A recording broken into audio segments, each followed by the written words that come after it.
Radio सिटीचा मी R J Sumit तुमच्यासोबत आहे आणि आज माझ्यासोबत स्टुडिओमध्ये एक special celebrity the beautiful Prajakta आलेली आहे. सो या प्राजक्ताला तुम्ही बघितलं असेलच, आता कुठं बघितलं आहे, काय बघितलं आहे हे सगळं कळेलच तुम्हाला, ती स्वतः सांगेलच. पण प्राजक्ता कसं वाटतं आज रेडिओ सिटीच्या ऑफिसमध्ये? म्हणजे ठीक आहे की तू आता स्टार आहेस, म्हणजे आपण सोबत काम केलं एका वेळेला, पण आज कसं वाटतंय तुला? मला तर भारी वाटतंय का स्टार सोबत बसून. मला पण खूप छान वाटतंय आणि त्यात तू माझ्या समोरच, त्यामुळे मला चल खरंच खूप छान वाटतंय. सो आतापर्यंत एवढी गाणी केलेली आहेस तू, पण मला तू कुठंच म्हणजे ज्या ज्या ठिकाणी हे गाणं व्हायरल झालेलं आहे गुलाबी साडी, हां, सो गाईज तुम्हाला सांगायला आवडेलच मला की गुलाबी साडीमधली जी लीड आहे संजू सोबतची ती प्राजक्ता. म्हणजे तिला आता तुम्ही या आउटफिटमध्ये बघितल्यानंतर तुम्हाला असं वाटेल की अरे त्यात वेगळी दिसते ही. सो संजू बरोबर तुझं हे तिसरं गाणं आहे आय थिंक, है ना? चौथं. पहिलं डिम्पल, गोरी गोरी पान, हा गोरी गोरी पान, मग डिम्पल, मग त्याच्यानंतर नऊवारी आणि मग गुलाबी साडी. ओ, सो तू संजूसाठी लकी आहेस की लकी तो तुझ्यासाठी लकी आहे? म्हणजे काय असं वाटतं की तो माझ्यासाठी लकी आहे. कारण त्याची एनिवेज गाणी मिलियन्स क्रॉस करतातच. ठीक आहे, माझ्यासाठी तर तोच आहे की त्याच्यासोबत केलेली गाणी, किंवा तूही आहेस, आपलं गाणं पण मिलियन क्रॉस करून गेलं, माहिती आहे ना? तू हिरो. होय, मी बघितलेलंच नाही. तर मग तसं तो माझ्यासाठी लकी आहे असं मी म्हणेन. म्हणजे मी पण तुझ्यासाठी लकी आहे म्हणणार, मिलियन मध्ये गाणं गेले म्हटल्यानंतर. सो आता हे मी बघितलेलं नव्हतं. गाणं केलंय. सो आता आतापर्यंत तू किती गाणी केलेली आहेस? मला तर वाटतं मी 10-12 गाणी केली असतील.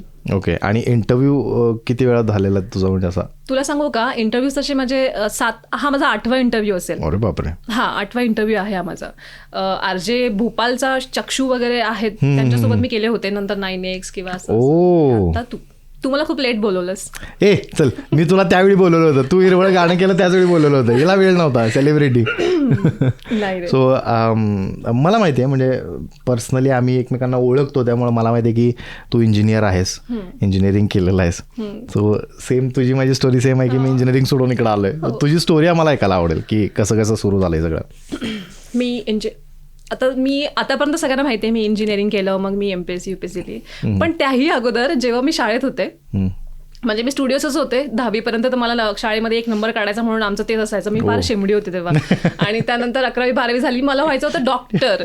पण तेव्हा त्यावेळी मग ते ओपन कॅटेगरी, मग डोनेशन्स वगैरे खूप, मग ते मला असं वाटलं की नको एवढं प्रेशर त्यावेळी, कारण माझे पप्पा आर्मीमध्ये होते आणि आम्ही तिघंही आम्हाला हायर एज्युकेशन घ्यायचं होतं. मग ते तसं झालं. मग मी इंजिनिअरिंगकडे गेले. इंजिनिअरिंग झाल्यानंतर माझी कॉलेज प्लेसमेंट पण झाली आणि सिंटेल सारखी कंपनी मला मिळाली होती. पण ते बेंच पिरियडसाठी मी थांबू शकत नव्हते, म्हणून मी इंटरव्ह्यूज दिले विप्रो, इन्फोसिस, सगळीकडे. मग मला छानपैकी ॲमेझॉनमध्ये जॉब लागला, मग टेक महिंद्रा. ते पण मी 1 वर्षच केलं. तू हे सगळं करून बसलास? हो, 3 वर्ष मी जॉब केलं माझ्या लाईफमध्ये. आणि तेव्हा मला असं वाटलं की हे माझ्यासाठी नाहीये. ते तुला कळतं की तुझ्यामध्ये एक वेगळा स्पार्क असेल ना, तर तू एका ठिकाणी नाही राहू शकत. आणि साईड बाय साईड मग जेव्हा मी जॉब करत होते ना, तेव्हा मी मध्येच पप्पांना म्हणायचे की मला कलेक्टर व्हायचंय. माझे पप्पा म्हणायचे तुला काय लागेल ते मी तर करतोच आहे, तू हो बिंदास. मग मला घांगरकर पब्लिकेशन्सचे मी बुक्स वगैरे आणली. मग UPSC, MPSCचे प्रीज पण मी ऑलमोस्ट खूप छान प्रकारे क्रॅक केला. मेन्समध्ये मी 3 वेळेस फेल झाले. 3 वर्ष मी सतत फेल म्हणजे मला फेल्युअर झेपलं नाही. आणि माझ्या आजूबाजूच्या लोकांचे एक्सपिरियन्स मी पाहिले की कोणाकोणाची केस गेलेली होती पार, तरी ते एक्झाम देतात. मी म्हटलं बापरे, एवढा वेळ मी नाही घालवू शकत. मुलींची का मुलांची?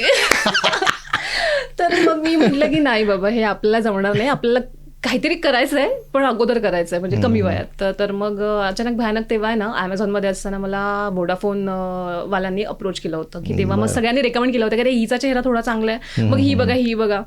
तर मग तेव्हा मग त्यांनी मला त्यांच्या फॅन आर्मीमध्ये घेतलं होतं. 2017चं IPL असेल 2020. तेव्हा मग मी थोडंसं ते तसं दिसलं. अच्छा, असं पण असतं ते? म्हणजे हे सिलेक्टेड? आई शपथ, ये तो पोल खोल रही है. तर मग तसं होतं काय त्याच्यामध्ये. आणि मग मला बऱ्याच जणांनी रेकग्नाइज केलं, ते फ्रेंड्स, फॅमिली वगैरे. मग ते मला कॉम्प्लिमेंट द्यायला लागले. मग ते मला छान वाटलं. आणि मग मला झी TVची ऑफर आली होती. मग झिंगाटची ऑफर आली आदेश बांदेकर सरांसोबत, त्याचा प्रोमो केला होता आम्ही. मग मला असं वाटलं की नाही, मला इकडे जास्त ओढ आहे माझी, असं मला वाटलं. मग मॉडेलिंग सुरू केलं मी रॉयल तास्ता थ्रू. मग त्यांचे ते इंटरनॅशनल लेवलचे शूट्स वगैरे केले, थोडी प्रोफाईल बिल्ड झाली. आणि मग मला ऑटोमॅटिक सॉंग्सचे ऑफर यायला लागले. मी मूवी पण केलाय, लोकांना माहित नाही. कुठला मूवी? आता ते पण सांगा. ब्राईट होप नावाचा मूवी केलाय मी, जो आता MX प्लेअरला पण आहे. तो कान्स फिल्म फेस्टिवलसाठी आम्ही केला होता. तो बापरे, So हे कुठल्या वर्षी गेलो होतोस तू? मला वाटतं हा 2018च्या वेळेला असेल. म्हणजे लॉकडाऊनच्या आधी. हा, लॉकडाऊनच्या अगोदर. हा.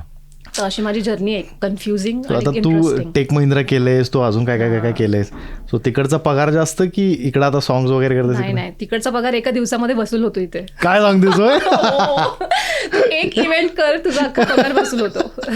मस्त. तुला ज्या ठिकाणी तू मॉडेलिंगचे वगैरे हे करतेस तर तिकडं पण तुला तेवढे पैसे मिळतात? म्हणजे मॉडेलिंग मध्ये अजून मी पैसे कमवले नाहीयेत. ओके. मॉडेलिंग मध्ये फक्त मला एक्सपोजर मिळालं, कॉन्फिडन्स असतो, तो एक प्रकारचा एक ग्रूमिंग असतं, स्वतःचं पर्सनॅलिटी छान होते, राईट. ते एकंदरीत ते सगळं मला मिळालं आणि त्याचाच फायदा मला नंतर पुढे झाला की जेणेकरून हा सॉंगसाठी किंवा XYZ, मग तिथून पुढे मग ते थोडंसं झालं. ओके. सो मला तुला हे विचारायचं की असं कुठलं गाणं आहे जे ज्याच्यामध्ये तुला खूप चांगले पैसे मिळाले आणि असं कुठलं गाणं आहे ज्याच्यामध्ये तुला खूप कमी, म्हणजे एक बेस लाईन असते त्याच्या पण पेक्षा खाली, असं कुठलं गाणं आहे?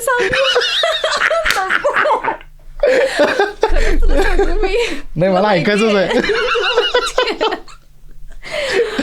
तर जाऊ दे, याच्यावरती जाऊ दे, असू दे, आता ते मिलियन मध्ये गेले गाणं.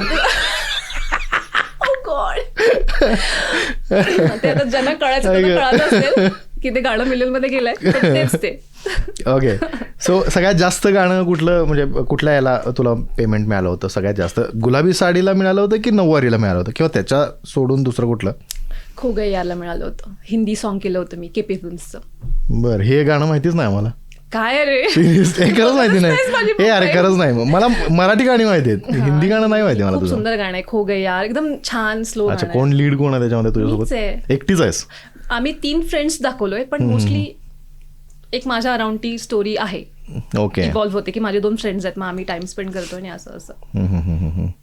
सो आता तू म्हणजे आता सगळेजण बघतायत की बाबा गुलाबी साडी एवढं वर्ल्ड वाईड ट्रेंड झालेला आहे आणि फॉरेनर्सनी पण ते केलेलं आहे, बॉलिवूड सेलिब्रिटीजनी पण ते केलं आहे आणि अजूनही करतात.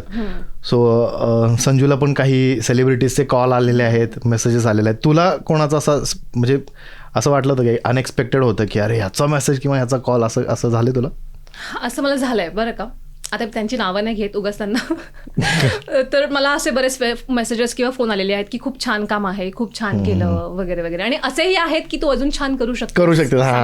हे असतात काही लोक असतात. हो बघ, तू अजून छान करू शकते थोडंसं एक्सप्रेशन मध्ये. कारण की नऊवारीमध्ये कसं झालं होतं की तो जो सेटअप होता नऊवारीचा, अक्षरशः धूर डोळ्यात जाईपर्यंत स्मोक आणि ते कडक ऊन समोर, सूर्याच्या एकदम अपोजिट आम्ही, आणि ते मला एक्सप्रेशन तर लांबचीच गोष्ट, मला डोळे पण उघडता येत नव्हते. मग ते गाण्यात थोडेसे एक्सप्रेशन मी पण मान्य करते की आहे कुठं थोडंफार वरती खालती. पण गुलाबी साडीमध्ये ऑलमोस्ट भरपूर कव्हर केला आम्ही, पण तरी पण असतात सजेशन्स पण असतात आणि चांगले कॉम्प्लिमेंट्स पण लोक देत असतात. क्या बात आहे. स्वतः पुढचं प्रोजेक्टचं काय सीन आहे, कुठलं गाणं? आता तुझं लक्ष असेल तर तुला कळेल. मंगळवारी आता हा मी बघितलंय, मी बघितली होती, स्टोरी बघितली होती तुमच्या दोघांची की तुम्ही गेस करा या फोटोमध्ये आता पुढचं काय असणार आहे, ते आम्ही टाकलेलं आहे. सो काय असणार आहे काय? तर माझे 3 सॉंग्स आहेत आता अपकमिंग आणि खूप छान. एक टी सिरीजचा आहे, एक टिप्स मराठीचा आहे, एक साई म्युझिकचा आहे. जे टी सिरीजचं आहे ते मला वाटतं सोमवारी येईल सगळ्यांच्या भेटीला. ते देखील छान गाणं आहे, हर्षवर्धन वावरेचं गाणं आहे. मला वाटतं ते गोड गोड गुलाबी बोलत. क्या बात आहे. सो आता 3 गाण्याचं म्हणजे कॅल्क्युलेशन आपण करू शकतो किती पैसे.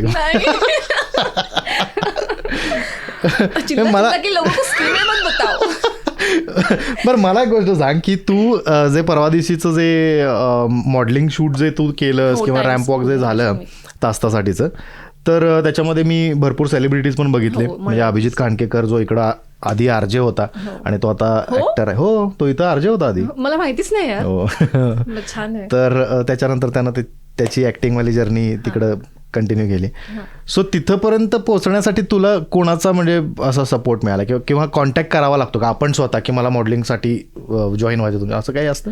हां, कॉन्टॅक्ट्स एक खूप महत्वाची गोष्ट आहे. तुला माहिती आहे आपल्या इंडस्ट्रीमध्ये कॉन्टॅक्ट, तू ऑडिशन भले कितीही दे, तुझा कॉन्टॅक्ट असेल तर तुला सॉर्टेड आहे. तर रोहित, माझ्या लाईफमध्ये जेव्हा रोहित आला, रोहित ऑलरेडीच त्याचा मॉडेल होता. त्याने ऑलरेडी दुबई मला की या शूट्स वगैरे केले होते, आउट ऑफ तो कंटिन्यू शूट्समध्ये होता. तो पण एक फिटनेस मॉडेलच आहे, स्वतःचा ब्रँड आहे VRS फिटनेस क्लब बारामतीमध्ये. तर मग रोहित थ्रू मी रॉयल तास्तामध्ये गेले. त्याच्यामुळेच ऍक्च्युली 50% जी जर्नी माझी इझी झाली ना, त्याच्यामुळे. मग रॉयल तास्तामध्ये गेले, मग तिथून पुढे आमचं ग्रूमिंग झालं. दीपक माने जे स्वतः त्याचे सर्व आहेत रॉयल तास्ताचे, त्यांनी स्वतः पर्सनली लक्ष देऊन आम्हाला ग्रूम केलं किंवा जे काही अपॉर्च्युनिटीज त्यांनी टाइम्सच्या असतील किंवा जे काय असतील इंटरनॅशनल त्या त्यांनी आम्हाला दिल्या. मग ते रोहित थ्रू सगळ्या गोष्टी माझ्या तो फिटनेस जर्नीमध्ये आहे म्हणून तू फिट आहेस की म्हणजे काय म्हणतात त्याला जबरदस्ती कर वर्कआउट असं काय असतं तुमचं? नाही, मी पहिल्यापासून म्हणजे मी रोहित माझ्या आयुष्यात यायच्या अगोदरपासून मी जिमला जाते. जेव्हा मी जॉबला जायचे तेव्हा मी जिमला जाते, कारण की पप्पांमुळेच आमच्यामध्ये ते डिसिप्लिन पहिल्यापासून आहे. पप्पा माझ्या आर्मीमध्ये आहेत, तर त्यांची फिजिक, त्यांचे जेनेटिक वगैरे जे काही ओव्हरऑल ते माझ्यामध्ये ऑटोमॅटिकली बाय गॉड्स ग्रेस आलंय. त्यामुळे मला जास्त कष्ट पण करायची गरज लागत नाही. एक छान डाएट जरी केला ना तरी ते सॉर्टेड होऊन जातं सगळं. ओके. सो मला सगळ्या लोकांना सांगायचं, जे लोक आता बघतात आम्हाला दोघांना, तिचं लग्न झालंय ऑलरेडी. आणि मला पण हे कधी कळालं जेव्हा आम्ही शूटला बसलेलो तेव्हा. तर मला पण माहिती नव्हतं. आम्ही त्या दिवशी जेव्हा शूटला बसलो आणि त्या दिवशी आपण बोलत होतो की तुझं लग्न झालंय, मला तेव्हा कळालं की अरे असं झालं होतं. मला सगळे शॉक होतात, त्याचा विश्वासच बसत नाही. किती वर्ष झाले लग्नाला? 2 वर्ष. हा बरोबर, 6 महिने झाले होते लग्नाला आणि त्याच नंतर शूट झालं होतं.